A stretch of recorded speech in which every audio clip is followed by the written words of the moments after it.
하나님께서 오늘 우리에게 주신 말씀의 제목은 엘리야를 보내신 이유라는 제목으로 함께 말씀을 나누겠습니다. 본문은 열왕기상 16장 23절에서 33절 말씀까지 먼저 함께 봉독하겠습니다. 시작. 유다의 아사 왕 제31년에 오므리가 이스라엘의 왕이 되어 12년 동안 왕위에 있으며 디르사에서 6년 동안 다스리니라. 그가 은 2달란트로 세멜렉에서 사마리아 산을 사고 그 산 위에 성읍을 건축하고 그 건축한 성읍 이름을 그 산 주인이었던 세멜의 이름을 따라 사마리아라 일컬었더라. 오므리가 여호와 보시기에 악을 행하되 그 전에 모든 사람보다 더욱 악하게 행하여 느밧의 아들 여로보암의 모든 길로 행하며 그가 이스라엘에게 죄를 범하게 한 그 죄 중에 행하여 그들의 헛된 것들로 이스라엘의 하나님 여호와를 노하시게 하였더라. 오므리가 행한 그 남은 사적과 그가 부린 권세는 이스라엘 왕 역대 지략에 기록되지 아니하였느냐. 오므리가 그의 조상들과 함께 잠에 사마리아에 장사되고 그의 아들 아합이 대신하여 왕이 되니라. 유다의 아사왕 제38년에 오므리의 아들 아합이 이스라엘의 왕이 되니라. 오므리의 아들 아합이 사마리아에서 22년 동안 이스라엘을 다스리니라. 오므리의 아들 아합이 그의 이전의 모든 사람보다 여호와 보시기에 악을 더욱 행하여 느밧의 아들 여로보암의 죄를 따라 행하는 것을 오히려 가볍게 여기며 시돈 사람의 왕 엣바알의 딸 이세벨을 아내로 삼고 가서 바알을 섬겨 예배하고 사마리아에 건축한 바알의 신전 안에 바알을 위하여 제단을 쌓으며 또 아세라상을 만들었으니 그는 그 이전에 이스라엘의 모든 왕보다 심히 이스라엘 하나님 여호와를 노하시게 하였더라. 아멘. 열왕기상 17장 1절 말씀 같이 봉독하겠습니다. 시작. 길르앗에 우거하는 자 중에 디셉 사람 엘리야가 아합에게 말하되 내가 섬기는 이스라엘의 하나님 여호와께서 살아계심을 두고 맹세하노니 내 말이 없으면 수년 동안 비도 이슬도 있지 아니하리라 하니라. 아멘. 솔로몬 이후에 나라가 둘로 나뉘어졌을 때 남왕국 유다는 르호보암이 그리고 북왕국 이스라엘은 여로보암이 왕 위에 오르게 됩니다. 유다의 왕 르호보암은 솔로몬의 혈통이었기 때문에 왕이 되는 것은 당연한 것입니다. 그러나 이스라엘의 왕 여로보암은 왕의 혈통이 아니었기에 그가 왕이 되었다라고 하는 것은 이미 그 자체만으로 하나님에게 큰 은혜를 입었다라고 말할 수 있고요. 또한 남왕국 유다가 제사장 나라로 세워지고 유지할 수 있도록 견제할 수 있는 힘과 세력을 유다보다 훨씬 더 많이 주셨습니다. 그러나 이런 하나님의 기대와는 달리 왕 위에 오른 여로보암의 선택은 즉각적으로 다윗의 길이 아닌 새로운 길, 여로보암의 길이라고 하는 새로운 길을 만들면서 그 길은 하나님을 떠난 대명사가 됩니다. 이후로 북이스라엘은 전쟁과 쿠데타가 끊어지지 않는 그런 혼란의 나라로 이어져 가게 됩니다. 국력으로는 남유다보다 5배가 넘는 세력이었습니다. 거의 100만이 다 되는 군사력을 북이스라엘이 가져갔고 나머지 인원을 남유다에서 가져갔다는 것을 보면 사실 북이스라엘은 솔로몬의 적통이라고 하는 것만 해당 안 되는 것 뿐이지 남유다에 비해서 훨씬 더 많은 다윗의 그리고 솔로몬의 명성을 더 이어받은 나라였다라고 말할 수 있습니다. 결국 북이스라엘은 여로보암과 아들 나답에 이어서 그 나답을 살해한 바아사와 그의 아들 엘라 그리고 쿠데타를 통해서 엘라를 죽이고 왕이 된 오므리에 이어서 또다시 쿠데타로 시므리에 이어서 또다시 쿠데타로 오므리가 북이스라엘의 6번째 왕이 됩니다. 북이스라엘의 여로보암의 왕조는 그렇게 하나님의 큰 은혜를 입고 왕이 되었음에도 불구하고 2대 만에 막이 내려집니다. 이후 바하사와 그의 아들 엘라가 통치하지만 엘라는 자신의 군대 지휘관이었던 시므리의 쿠데타로 인해서 왕위에 물러나고, 다시 시므리도 역시 자신의 군대 지휘관이었던 오므리가 쿠데타를 일으키면서 결국 스스로 왕궁에 불을 지르고 자살하게 되는데, 이때 시므리의 왕위 재임 기간이 7일이었습니다.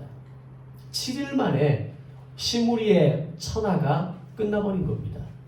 굉장한 야식을 가지고 정권을 잡았고, 강력한 지휘권을, 군대 지휘권을 통해서, 쿠데타를 통해서 정권을 잡았지만 7일 만에 그 천하가 끝나버렸다는 겁니다.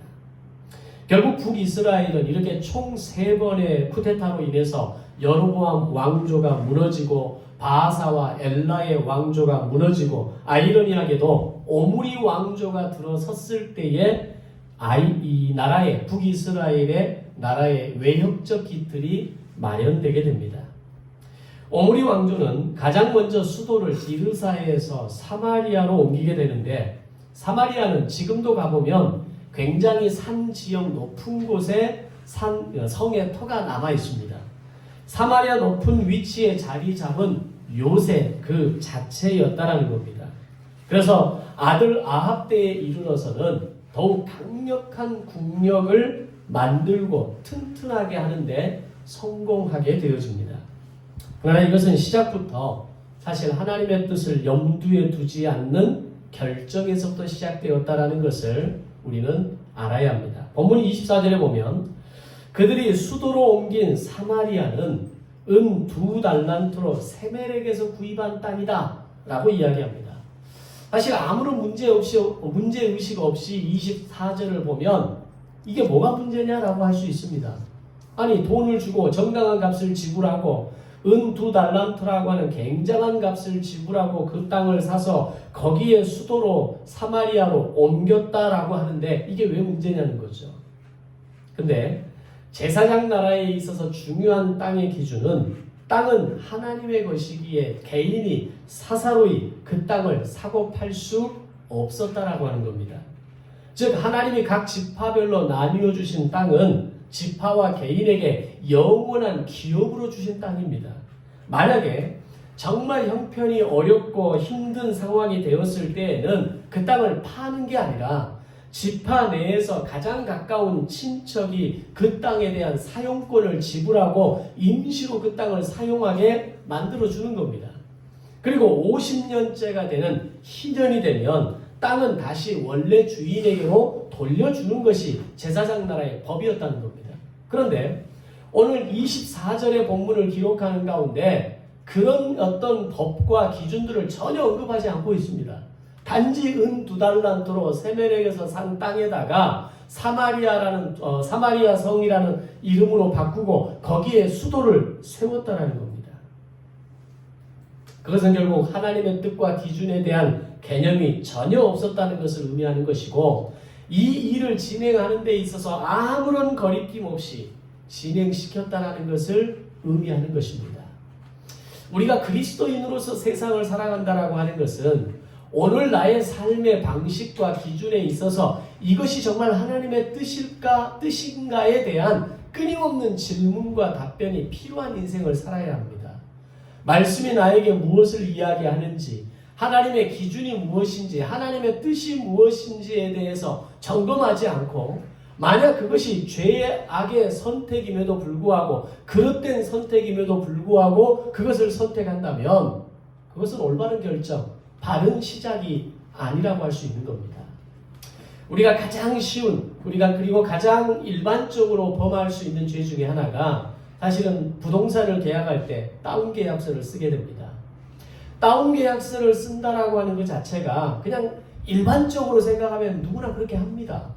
세금을 조금이라도 덜 내게 하기 위해서, 또는 그렇게 오래 점유하지 않은 부동산을 다른 사람에게 넘길 때 그 어떤 차익에 대한, 수익에 대한 이 세금을 최대한 낮추기 위해서 다운 계약서를 쓸 때가 있습니다. 세상 사람들은 그것에 대해서 그렇게 어려워하지 않습니다.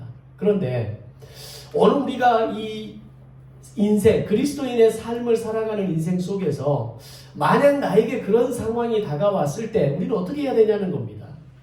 아무런 거리낌 없이, 아무런 문제의식 없이 내가 그 일을 행한다라고 하면 사실은 내 인생에 하나님의 개입은 없는 겁니다. 그러나 그런 문제가 닥쳤을 때, 또는 꼭 그 문제만이 아닌 그 또 다른 유사한 어떤 하나님의 어떤 명확한 법의 기준이 있는, 또한 그렇게 하지 말아야 하는 어떤 상황 속에서 나에게 아무런 기준과 아무런 거리낌 없이 그 일을 행하고 만다면, 오늘 북이스라엘이 세멜렉에서 산 땅을 당당하게 사마리아라는 이름으로 바꾸고 그곳에 수도를 세웠다, 이런 어떤 소위 말한 자신들의 어떤 업적과 영웅담을 이야기할 수 있는 사람들과 내가 다른 게 뭐냐라는 겁니다. 결국 그렇게 세워진 나라가 어떻게 제대로 운영될 수 있겠습니까? 출발이 건강하지 않으면 과정도 결과도 절대로 자랑할 수 없다는 것을 우리는 알아야 합니다. 이렇게 쿠데타로 정권을 잡고 하나님의 법을 무시하고 세워진 오므리 왕조에 대한 예측은 빗나가지 않았습니다. 오므리와 그의 아들 아합 때에 죄악은 점점 더 극에 달하게 됩니다. 이후 오므리가 자신의 아들을 페니키아의 한 도시국가였던 시돈의 왕의 딸 이세벨을 며느리로 데려오면서 결국 이스라엘 전체가 바알과 아세라 우상으로 가득 차게 됩니다. 즉 바알과 아세라 우상을 수입해 왔다라는 겁니다. 그 바알과 아세라 우상이 북이스라엘의 모든 골짜기와 산마다 가득하게 되고, 심지어는 북이스라엘의 왕이 그리고 백성들이 그 바알과 아세라 상의 신전으로 가서 우상에게 절하고 그들에게 제사를 지내는 일을 만들게 되었다는 겁니다. 이런 오므리와 아합의 우상 숭배의 모습을 오늘 첫 번째 본문 33절에 보면 이렇게 기록합니다. 또 아세라상을 만들었으니 그는 그 이전에 이스라엘의 모든 왕보다 심히 이스라엘의 하나님 여호와를 노하시게 하였다라고 기록합니다. 그리고 이후로도 아합만큼이나 우상 숭배가 극에 달한 적은 이 북이스라엘 전체 남유다의 역사를 통틀어도 있지 않습니다. 오므리 왕조의 아합의 시대는 북이스라엘의 역사상 가장 우상 숭배의 죄악이 심했던 그런 시대였다라고 평가할 수 있는 겁니다. 자, 그러면 이렇게 우상 숭배의 죄악이 가득하게 될 때 하나님의 강력한 처방이 뭐가 있겠습니까? 바로 선지자를 보내시고 그 선지자들을 통해서 하나님의 심판과 예언의 말씀을 전하게 하시는 것이었습니다. 북이스라엘의 역사상 가장 오므리 왕조 시대, 그 중에서도 이 아합의 왕의 시대가 가장 우상 숭배가 심했던 시대라면 그에 적합한 선지자는 어떤 선지자겠습니까? 아주 강력한 선지자를 보내야 하지 않겠습니까? 바로 그가 오늘 본문에 언급되는 엘리야라는 선지자입니다. 하나님은 엘리야 선지자를 아합에게 보내시면서 경고하시게 되는데, 북이스라엘 백성들에게도 동시에 하나님의 말씀을 전하는데 그 내용이 기가 막힌 내용을 전합니다. 왜냐하면 엘리야의 가르침의 내용이 이스라엘 백성들을 향해서 자, 이제는 너희가 하나님의 백성으로서 어떻게 살아야 하느냐라는 것을 가르치는 것이 정상인데 그게 아니었다는 겁니다. 하나님의 백성으로서 어떻게 살아야 하느냐를 가르치는 게 아니라 바알과 하나님 가운데 과연 누가 참 신이냐, 이 얘기를 놓고 싸우기 시작한다는 겁니다. 따라서 북이스라엘의 정체성, 북이스라엘 백성들의 정체성 안에는 하나님이 참 신이요 우리의 하나님이시라는 사실에 대해서 이미 정면으로 거부했다는 겁니다. 그래서 하나님의 백성으로서 어떻게 살아야 하는지에 대한 삶의 원리와 원칙과 방법을 가르치는 이런 굉장히 아름다운 가르침이 있어야 할 그 자리에 오히려 하나님의 존재를 놓고 하나님의 하나님 되심을 놓고 바알이 참 신이냐 하나님이 참 신이냐를 놓고 북이스라엘과 싸웠다는 겁니다. 그런 싸움을 벌이고 있는 엘리야의 심정을 한번 우리가 떠올려 본다면 얼마나 참담했겠습니까? 북이스라엘이 분명 하나님의 나라고 하나님의 거룩한 땅이고 북이스라엘과 남유다로 비록 나뉘어지기는 했지만 북이스라엘은 첫 시작부터 하나님의 강한 은혜를 통해서 시작된 나라가 북이스라엘입니다. 그런데 6대 왕이 세워지면서 얼마 지나지 않은 100년도 지나지 않은 상황 속에서 어떤 일이 일어납니까?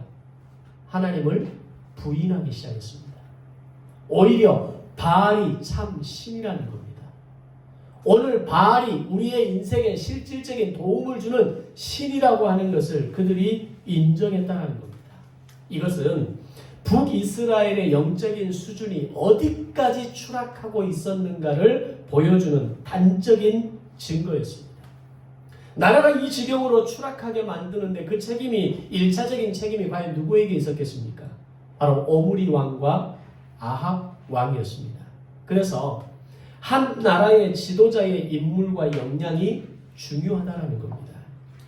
대한민국이 가진 아픔 중에 가장 큰 아픔 하나를 꼽으라고 한다면 대한민국의 역대 대통령이 모두 13명입니다.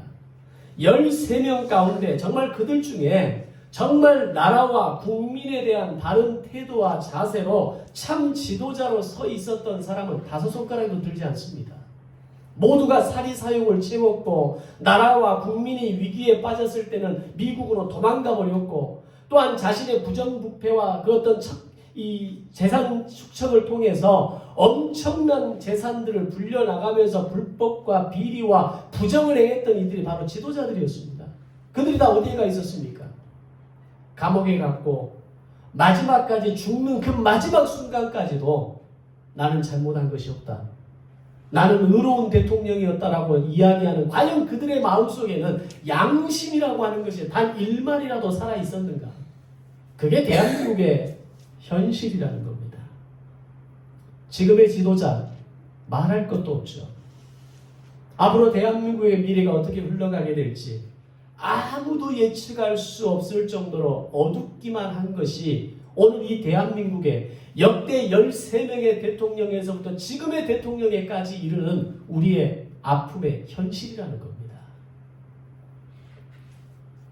본문 25절에서 오므리 왕은 그 이전 북이스라엘의 왕들보다 더 힘써 악을 행하였고 여로보암의 길로 나갔습니다. 본문 33절에서 아들 아합 왕은 그 이전의 모든 왕보다도 심히 이스라엘 하나님 여호와를 노하시게 만들었다라고 말합니다.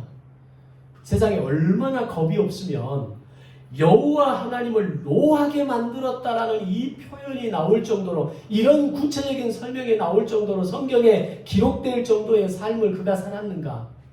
이건 겁이 없는 겁니다. 하나님이란 존재를 단 1%만이라도 인정했다면 이렇게 살 수 없는 겁니다. 우리가 세상 사람들도 하나님을 믿지 않는 사람들도 하늘이 볼까 무섭다라는 이야기를 합니다. 세상의 그 어떤 신들을 이야기하면서 너 그러면 하늘에서 벌받아 라고 이야기합니다.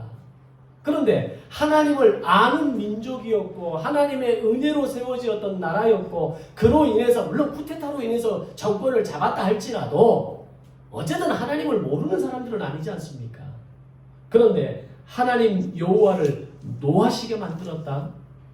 과연 그에게 단 1% 아니 0.1%라도 하나님의 하나님 되심을 하나님이 참 신이심을 적어도 하나님은 존재한다라고 하는 이 사실에 대해서 그가 아는 사람이었을까?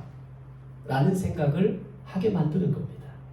오늘 본문 외에 미가서 6장 16절을 보면 너희가 오므리의 율례와 아합 집의 모든 예법을 지키고 그들의 전통을 따르니 내가 너희를 황폐하게 하며 내가 너희를 조석거리로 만들겠다 라고 말씀합니다.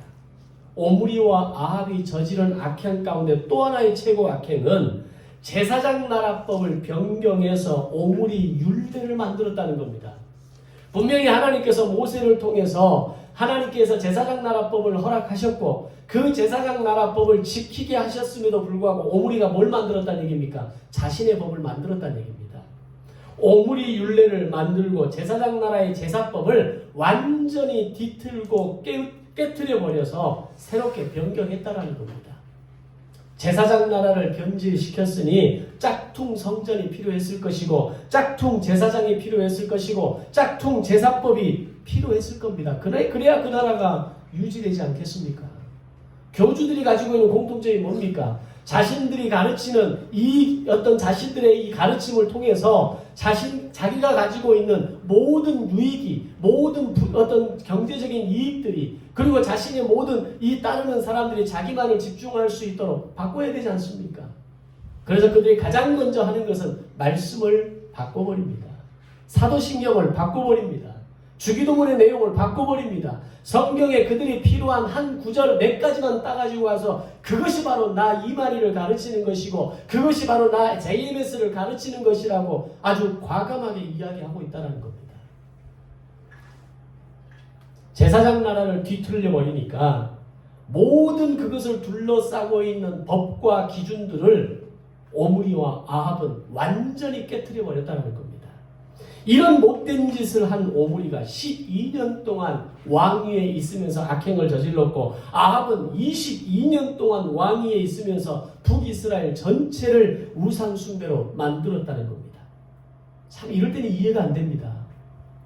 어떻게 이런 인간들을 12년이나 22년이나 33년 동안 왕의 자리에 올려놓을 수 있는가? 하나님 과연 이것이 공의입니까?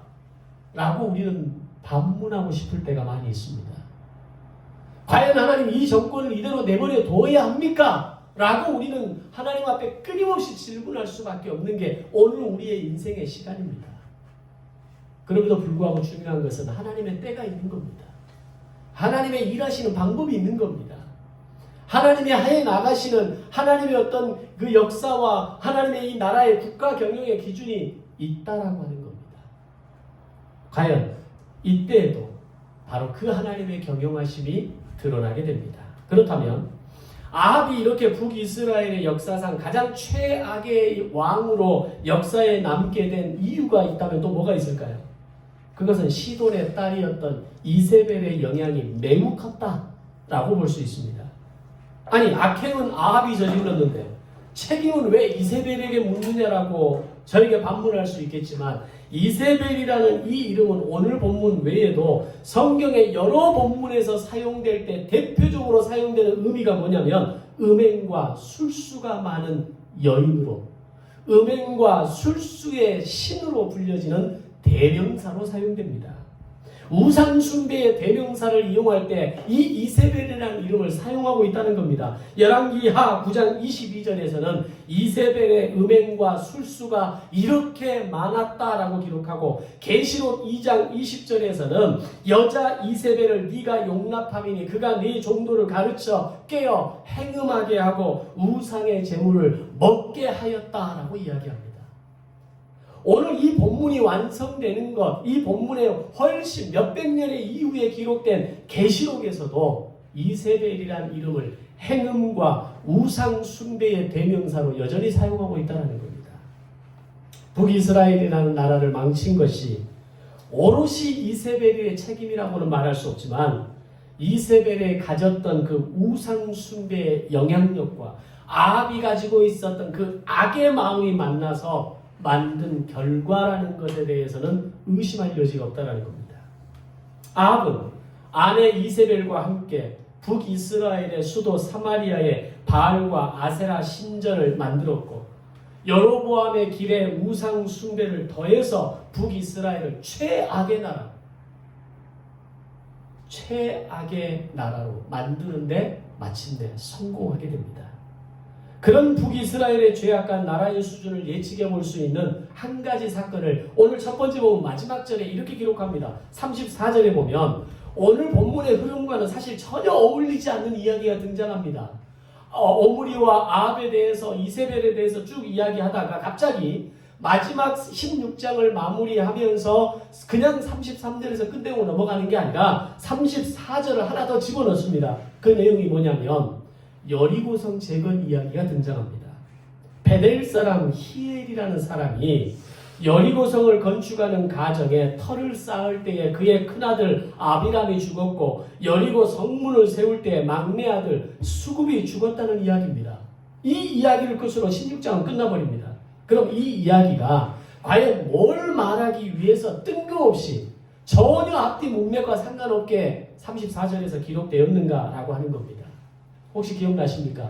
여호수아 6장에 보면 이스라엘 백성들이 가나안 정복을 시작하고 첫 번째 여리고성 함락 이후에 여호수아가 백성들에게 맹세하면서 이르기를 이 무너진 여리고성을 재건축하는 자는 저주를 받을 것인데 그 기초를 쌓을 때에 큰아들이 죽을 것이고 성문을 세울 때에 막내 아들이 죽을 것이라는 선언이 있었습니다. 그런데 500년 후 북이스라엘 시대에 한 평범한 사람 히엘, 이름이 등장했다 뿐이지 그의 존재에 대해서 성경 기록한 예는 아무것도 없습니다. 그런데 한 평범한 사람 히엘이 어떤 이유에서인지는 모르지만 여리고성을 다시 재건축하는 계획을 세우고 이를 실행에 옮겼다라는 겁니다. 아마 히엘은 돈이 좀 있는 사람이었을 겁니다. 여리고성 전체를 샀다는 의미보다는 여리고성의 어떤 한 귀퉁이를 사가지고 무너진 성의 한 남은 잔재를 통해서 그곳에 자신의 성을 세우려고 하지는 않았을까라는 생각이 듭니다. 이후에 어쨌든 간에 그 과정에서 그의 큰아들과 막내 아들이 그 자리에서 죽음을 맞았다는 겁니다. 왜 열왕기상 16장은 아모리와 아합의 죄악과 우상 숭배를 이야기하면서 갑자기 히엘과 그의 가문에 있었던 이 비극적 사건을 기록하고 있는 것인가 라고 하는 겁니다. 한마디로 정리하면 북이스라엘의 오므리 왕조의 시대는 왕부터 일반 백성에 이르기까지 하나님에 대한 경외함이 없었다는 겁니다. 하나님의 말씀에 대한 순종도 없었고 하나님의 말씀에 대한 존중도 전무했던 시대라는 것을 16장은 말하고 싶은 겁니다. 그래서 오므리와 아합에 대해서 이야기하면서 사마리아 땅을 사는 이야기를 통해서 왕조가 이 정도 이런 생각과 기준을 가지고 사는 이들이었기에 그 시대를 사는 백성들의 수준 또한 하나님의 말씀을 공부하지 않았다는 겁니다. 창세기, 출애굽기, 레위기, 민수기, 신명기, 모세오경을 공부하고 그들이 가나안 땅을 어떻게 살았는지에 대한 여호수아, 민수기의 그 기록들만 그들이 공부했다면 어떻게 감히 여리고성을 재건축하겠습니까? 근데 놀랍게도 여호수아의 예언대로 기초를 쌓을 때에 큰아들이, 성문을 쌓을 때에, 성문을 만들 때에 막내 아들이 죽었다는 겁니다.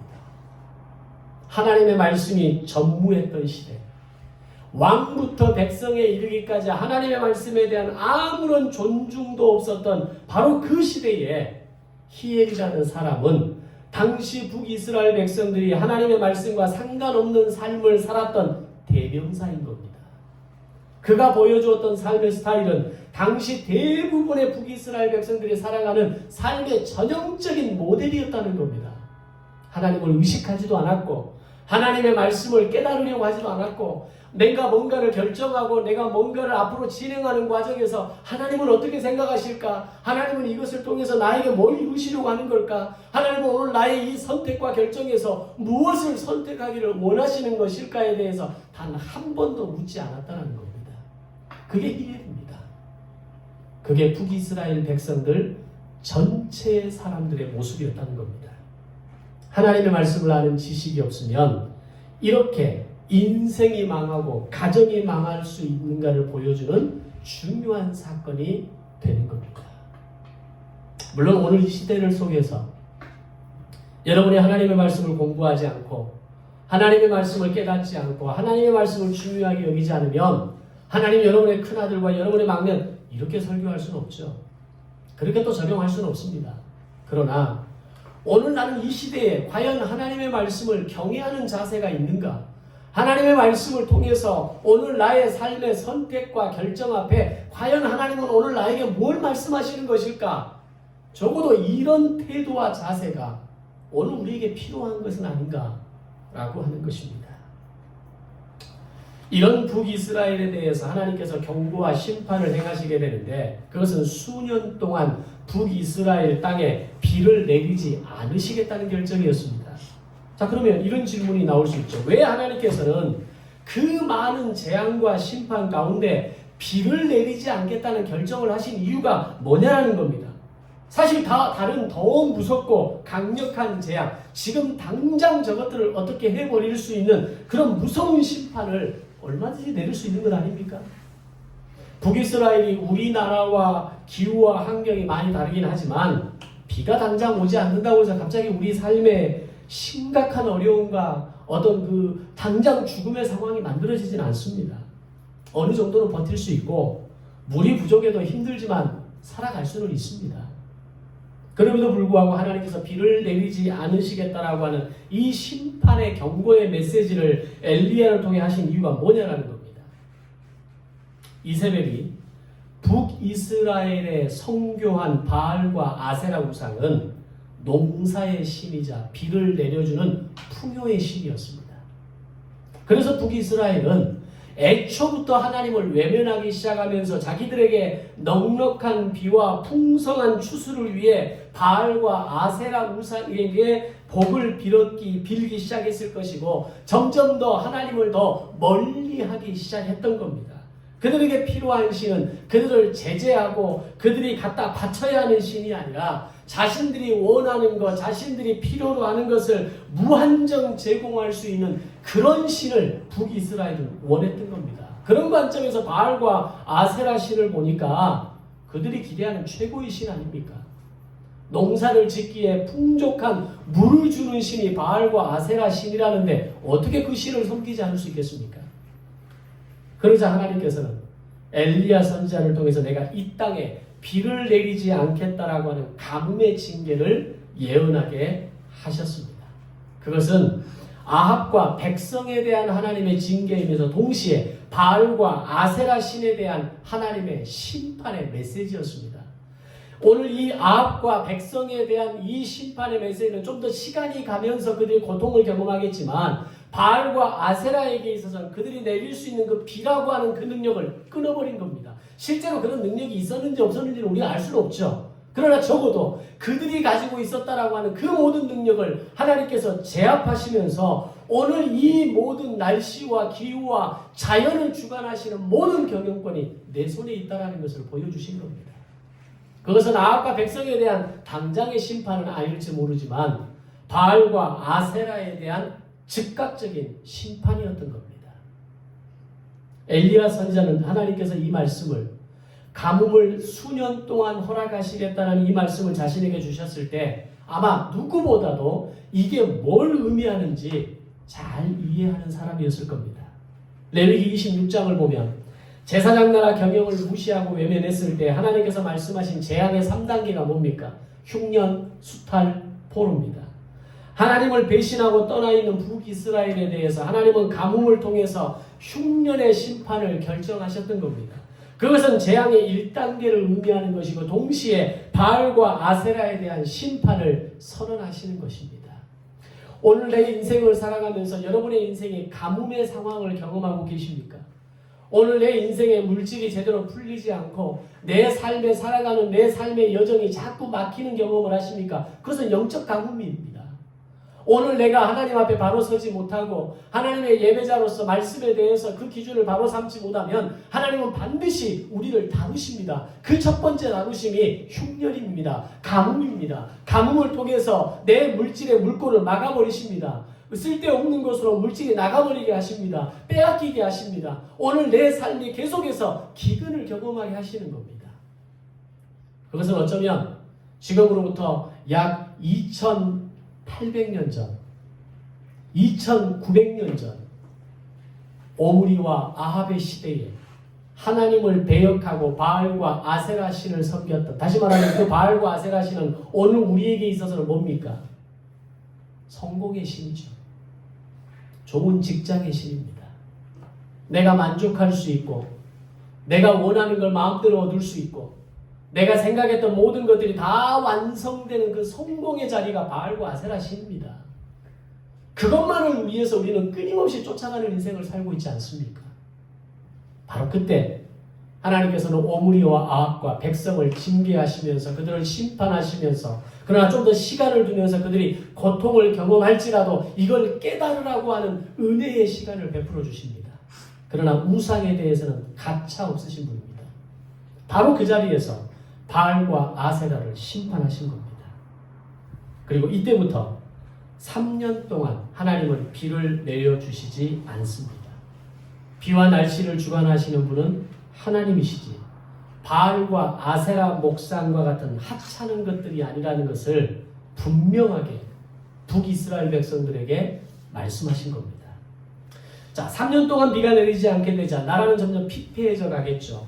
그들이 그렇게 정성을 다해 빌었던 바알과 아세라 신이 더 이상 비를 내려주지 않음으로 인해서 그들의 삶은 걷잡을 수 없는 혼돈으로 들어갔을 겁니다. 그럼 아합과 이세벨의 입장에서 이 시간 가장 먼저 잡아가두고 잔혹한 고문으로 인신제물을 올려드리고 싶은 1번은 누구였겠습니까?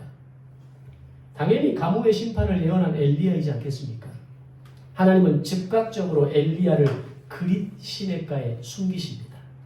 그리고 그곳에서 3년 동안 까마귀를 보내셔서 먹이시고 장차 앞으로 있을 갈멜산 대결을 준비하게 하십니다. 그럼 왜 하나님은 이렇게 엘리야에게 하셨을까요? 엘리야는 그 시대에 유일하게 하나님의 말씀을 붙잡는 사람이었고 유일하게 하나님의 말씀이 무엇인가를 어떤 의미가 있는가를 알아챌 수 있는 사람이었고 유일하게 하나님의 말씀을 신뢰함으로 그것을 북이스라엘을 향해 선포할 수 있는 사람이었기 때문에 하나님은 엘리야를 보호하신 겁니다. 오늘 하나님께서 많은 그리스도인들이 이 땅을 살아가는 가운데 특별히 그 그리스도인들 가운데 아끼시고 보호하시고 지키시는 사람들이 있습니다. 누구겠습니까? 하나님의 말씀에 대한 경외함을 가진 사람입니다. 그 하나님의 말씀을 지키며 살아내기 위해서 몸부림치는 사람을 하나님은 지키십니다. 보호하십니다. 오늘 여러분의 삶을 인도해 주실 것입니다. 아멘. 하나님은 이제 까마귀를 통해 먹이시는 것뿐만 아니라 엘리야를 사르밧 과부에게 보내시게 됩니다. 두 번째 본문 9절에 보면 하나님은 엘리야를 사르밧으로 가게 하시고 거기에서 한 과부를 만나서 그를 통해 음식을 먹으라는 겁니다. 근데 막상 엘리야 그 여인의 집에 가보니까 그 여인의 집이 너무나 가난한 겁니다. 그도 그럴 것이 이미 북이스라엘뿐만 아니라 사르밧 여인이 있었던 이 시돈 땅까지도 가뭄이 극심했기 때문에 옛날 어른들 말로 먹고 죽으려고 해도 먹을 것이 없다고 말할 만큼 여인의 집에는 아무것도 남아있지 않았습니다. 단지 어린 아들과 함께 살아가는 과부 여인이었고 그 집에는 가루 한 웅큼과 기름 몇 방울이 다였다라고 이야기합니다. 그리고 이 여인은 이미 이것을 마지막 음식으로 여기고 이것을 먹고 나면 더 이상 우리가 먹을 것이 없다는 걸 알았기에 죽음을 기다리는 비참한 상황의 집이었다는 겁니다. 그런 여인에게 엘리야는 비상식적으로 자신이 먹을 음식을 내놓으라는 겁니다. 무엇 때문인지는 모르지만 여인은 이 엘리야의 말에 순종함으로 자신들이 가지고 있었던 이 마지막 음식 재료를 탈탈 털어서 엘리야에게 음식을 해줍니다. 그러자 어떤 일이 일어납니까? 두 번째 본문 14절에서 16절 보면 여호와가 비를 이 땅에 다시 내리기까지 그 통에 가루가 떨어지지 않을 것이며 그 병의 기름이 없어지지 않을 것이라는 엘리야의 예언대로 엘리야와 그 식구가 여러 날 먹었으나 가루와 기름이 떨어지지 않았다라는 겁니다. 자, 그럼 여기서 우리가 가져야 할 의문은 왜 하나님께서 그릿 시냇가에서 까마귀를 통해 엘리야를 먹이시다가 갑자기 시돈 땅에 있는 사르밧 지방의 과부의 집으로 가서 네 먹을 걸 해결하라 하셨는가? 라고 하는 겁니다. 자, 1번 하나님의 손이 짧아서 더 이상 엘리야의 먹을 것을 갖다 댈 수 없었다. 2번 엘리야의 먹성이 너무 좋아서 까마귀를 물어다 주는 것으로는 해결할 수 없었다. 몇 번입니까? 질문입니다. 몇 번입니까? 1번입니까? 2번입니까? 거기에는 세 가지 이유가 있었습니다. 첫 번째, 시돈은 어떤 땅입니까? 바로 아합의 아내였던 이세벨의 고향입니다. 그곳은 바알과 아세라 우상의 근원지였고 그 땅에는 하나님의 말씀도 임재도 있을 수 없는 메마른 땅이었습니다. 그런데 하나님은 이세벨의 고향으로 엘리야를 보내시고 엘리야에 대한 추적이 더욱 극심해지는 상황에서 하나님은 아합과 이세벨이 상상도 할 수 없었던 바로 그곳으로 보내셔서 엘리야를 숨기시기 위함이었습니다. 이세벨의 입장에서 과연 엘리야가 내 고향 시돈 땅에 있을 거라고 상상이나 했겠습니까? 아마 이잡듯이 북이스라엘 땅을 뒤졌을 겁니다. 그릿 시냇가도 안전한 피난처는 아니었을 겁니다. 그런 상황 가운데 하나님은 시돈, 이세벨의 고향이었던 시돈으로 이 엘리야를 옮기시면서 아합과 이세벨이 상상할 수 없는 장소, 바로 그곳으로 엘리야를 숨기려 했던 겁니다.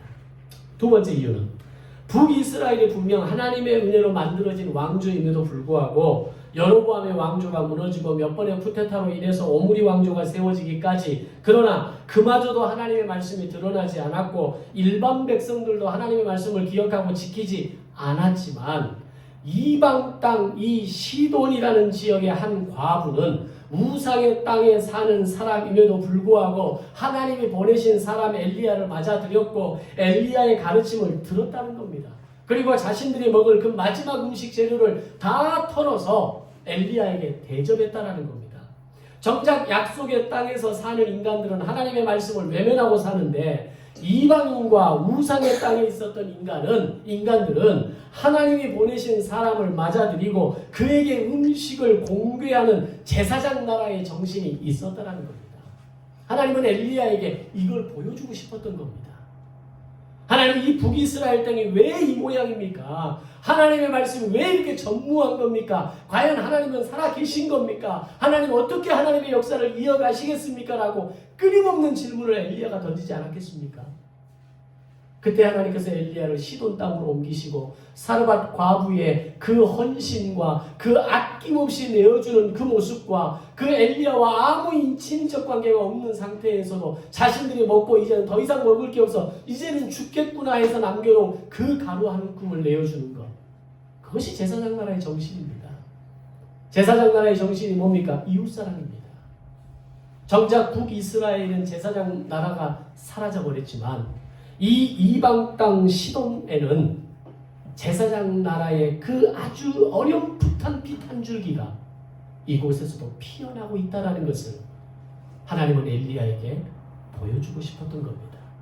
세 번째로, 하나님께서 엘리야를 그리 시내가에 옮기셔서 사르밧 과부에게 보내신 이유는 엘리야로 하여금 이방 땅, 그것도 이세벨의 고향 시돈에 거주하는 이 한 여인을 구원하시기 위한 특별한 계획하심이 있었던 것입니다. 당시 시대를 살아가는 많은 사람들이, 아니 거의 대부분의 많은 사람들이, 모든 사람들이 말씀을 거부하고 외면하고 바알과 아세라를 섬기고 따르려 할 때 시돈 땅에 거주하는 사르밧 지역의 한 이름 없는 과부는 엘리야 선지자를 통해서 말씀에 순종하는 자세를 실천하고 이를 통해서 그와 그의 아들이 구원을 받았다는 놀라운 복을 얻게 되었다는 겁니다. 이것이 오늘 살아가는 우리에게 매우 중요한 도전을 주는 말씀입니다. 오늘날 세상에 많은 사람들이 바알과 아세라라고 하는 세상의 성공을 쫓아가고 그 성공의 목표와 이유는 오로지 나와 내 가족만을 위한 것이고 그 성공의 동기와 방법은 하나님 없이 성공할 수 있다라고 착각하는 겁니다. 그러나 그것이 과연 진정한 성공인가라고 묻는다면 그 대답은 노입니다. 또한 성공의 동기와 방법이 하나님 없이 가능할 수 있는 것인가라고 묻는다면 이에 대한 답도 동일합니다. 과연 여러분과 제 안에는 이 세상을 살아가는 목표와 방법이 하나님의 말씀대로 살아가려고 하는 결단과 고백이 있습니까? 아무리 힘들고 어려운 상황에서 나와 내 가족이 우선이 아니라 하나님의 나라를 살아내고 이웃에게 사랑과 은혜를 흘려보내는 것, 그것이 내 삶의 우선순위라는 것을 고백할 수 있습니까?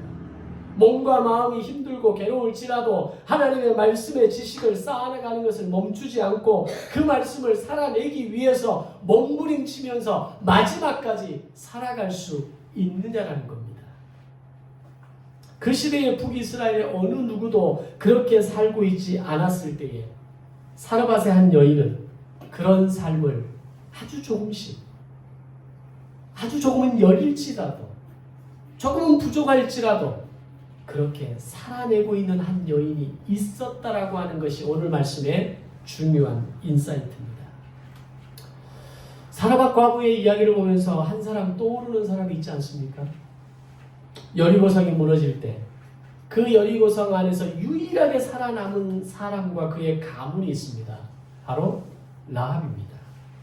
여호수아를 통해 두 명의 정탐꾼을 보낼 때 여호수아의 목적은 이 여리고성 함락을 위한 작전을 짜기 위해서 정탐꾼을 보냈습니다. 그런데 하나님의 방법은 이 여리고성 정탐은 사실은 아무런 보탬이 되지 않았습니다. 그럼에도 불구하고 두 명의 정탐꾼이 목숨을 걸고 여리고를 정탐하게 하도록 내버려 두신 이유가 뭐냐라는 겁니다. 거기에는 오로지 한 가지 목적만 있었습니다. 그것은 그 성 안에 있는 한 여인, 여리고 사람 가운데 유일하게 하나님의 이름을 기억하고 과거 40년 전 출애굽부터 광야의 모든 시간 동안 행하신 그 하나님의 능력과 일을 기억하는 한 여인. 그래서 라합이 이 두 명의 정탐꾼에게 뭐라고 합니까? 내가 그 얘기를 들어서 알고 있다라고 이야기합니다. 하나님이 그 일을 하신 것을 내가 알고 있다라고 이야기합니다. 당신들이 이 여리고성을 함락할 때 나와 내 집을 기억해달라고 이야기합니다. 그게 믿음입니다. 하나님은 이 여인을, 이 라합을 구원하시기 위해서 두 명의 정탐꾼을 목숨을 걸고 그 성 안으로 들여보냈던 겁니다. 하나님은 여리고성 안에 한 여인 라합을 외면하지 않으셨던 거고, 시돈 지역의 한 여인 사르밧 과부를 외면하지 않으셨던 거고, 그들을 기꺼이 구원하시기 위해 두 명의 정탐꾼과 당시 가장 위대한 선지자로 꼽히는 엘리야를 시돈 땅으로 들여보내신 겁니다.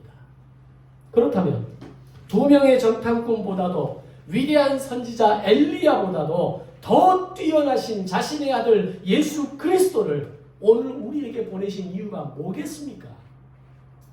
오늘 나에게 예수 그리스도를 오늘 나의 인생에, 오늘 이 예배 가운데, 오늘 나의 믿음의 시간 가운데 배열하신 이유가 무엇이겠습니까? 내가 그럴 만한 공로가 있어서겠습니까? 내가 그를 구원받을 만한 이름이, 업적이 내 안에 있어서이겠습니까? 사르밧 과부의 여인처럼 우리는 아무것도 내세울 것이 없는 사람입니다. 그럼에도 불구하고 하나님은 우리를 찾아오셨고 나를 자녀 삼아주셨고 우리를 구원해 주신 것을 믿습니다. 나를 외면하지 않으시고 나 같은 인생을 구원하시기 위한 하나님의 놀라운 섭리라는 것을 기억하시는 성도들이 되시기를 바랍니다. 그것이 은혜입니다. 그것을 믿는 것이 믿음입니다. 그렇다면 오늘 우리가 하나님 앞에서 결단하고 다짐하는 것은 말씀을 내 안에 담아내고 그 말씀을 살아내겠습니다라는 결단이 필요합니다. 이것이 결코 쉽지 않은 것이라 할지라도 지금까지 내가 살아왔던 내 삶을 완전히 뒤집고 바꾸는 것이라 할지라도 뼈를 깎는 고통의 시간을 경험하고서라도 하나님 내 삶을 바꾸겠습니다. 하나님 나라를 살아내겠습니다. 하나님의 말씀을 결단하겠습니다. 이 고백이 사르밧 여인의 고백 아니었을까요? 그 정도의 고백이 아니라면 어떻게 그 마지막 남은 가루 한 움큼과 기름 몇 방울을 가지고 텔탈 털어서 엘리야에게 대접할 수 있었겠습니까? 자식보다 더 큰 게 어디가 있습니까? 내 자식이 굶어가는 걸 보고 참을 수 있는 부모가 누가 있겠습니까? 나가서 도둑질이라도 해야죠. 극단적으로 말하면 도둑질이라도 해야죠. 근데 그걸 털어서 내가 평생 만나본 적도 없는 선지자라고 하는 한 남자에게 그 가루 한 움큼과 기름 몇 방울을 다 털어서 떡을 만들어 준다고요? 이건 있을 수 없는 이야기입니다. 그럼에도 불구하고 음식을 내어놓았습니다. 그것이 말씀에 대한 순종이고 결단입니다. 이때 사르밧 여인이 하나님을 정말 잘 믿었고 하나님을 정말 잘 아는 사람이었다라고 말하기는 어렵습니다. 그래서 뒤에 보면 알 수 있습니다. 그러나 사르밧 여인은 엘리야 선지자의 이야기를 듣는 순간 이것은 내가 따르고 순종해야 할 말씀이라는 것을 직감했던 것 같습니다. 그 엄청난 결단을 통해 기꺼이 음식을 만들어내어 놓았던 것은 그런 놀라운 결단이 아니고서는 설명될 수 없는 일이기 때문입니다. 우리에게서 믿음은 그런 겁니다. 다 이해되지 않고 다 받아들여지지 않고 그 말씀이 나를 온전히 설득할 수 없는 말씀일지라도 내게 주신 말씀이라면, 내게 주신 감동이라면, 하나님이 나에게 말씀하신 거라면 내가 따르겠습니다. 내가 믿음으로 나아가겠습니다. 내가 그 말씀에 순종하겠습니다. 이것이 믿음의 거룩한 출발점이라는 것을 믿으시기를 바랍니다. 여러분의 입술에 이 놀라운 믿음의 결단이 세워지고 말씀을 순종하고 살아내는 거룩한 몸부림이 있으시기를 주님의 이름으로 축원합니다. 이후로도 사르밧 과부에게는 엘리야를 통한 더 큰 기적을 또 경험하죠. 하나님께서 엘리야를 통해 그 아들을 살려주십니다. 죽은 아들이 살아났을 때 마침내 여인이 이렇게 고백합니다. 오늘 17장 마지막 본문 24절에서 여인이 엘리야에게 이르되 내가 이제야 당신은 하나님의 사람이시요 당신의 입에 있는 여호와의 말씀이 진실한 줄 알겠습니다. 멋있는 고백 아닙니까? 오늘 열왕기상 16장 17장은 굉장히 문학적으로도 정말 대단히 수준 높은 내용으로 기록되었다고 볼 수 있습니다. 열왕기상 16장 17장 마지막 절이 매우 의미 있는 구절로 마무리되었다는 겁니다. 16장의 마지막이 믿음도 말씀도 없는 북이스라엘의 부끄러운 민낯을 보여주었다면 17장의 마지막은 그 가운데 피어나는 한 송이 꽃과 같은 아름다운 믿음의 새로운 시작을 보여주었다는 겁니다. 그것도 북이스라엘 땅이 아닌 저 이방 땅, 바알과 아세라 신의 근원지였던 시돈 땅의 한 이름 없는 여인을 통해서 당신은 하나님의 사람이요. 당신의 입에 나오는 그 말씀이 진실한 줄 알겠습니다. 그것은 곧 하나님에 대한 인정과 고백이요. 하나님의 말씀에 대한 신뢰임을 이 마지막 순간 깨달은 겁니다. 여기까지 오기까지는 사르밧 여인도 하나님을 전적으로 신뢰했다고 보기는 어렵잖아요. 하나님을 정말 잘하는 여인이었다고 말하기는 어렵습니다. 그러나 이해되든 이해되지 않든 받아들여지든 받아들여지지 않든 사르밧 여인은 말씀에 순종했습니다. 자, 과연 여러분의 인생의 마지막은 무엇이기를 원하십니까? 16장 마지막 절과 같은 것이 여러분의 인생의 마지막 결말이 되기를 원하십니까? 아니면 17장 마지막 절 이 한 송이 꽃처럼 피어나는 순결한 믿음의 고백이 여러분의 신앙의 고백이 되기를 원하십니까? 오늘 우리에게 주어진 이 땅의 삶을 사는 동안 이 땅에서 아름다운 신앙의 꽃을 피워내는 성도가 되시기를 주님의 이름으로 축원합니다.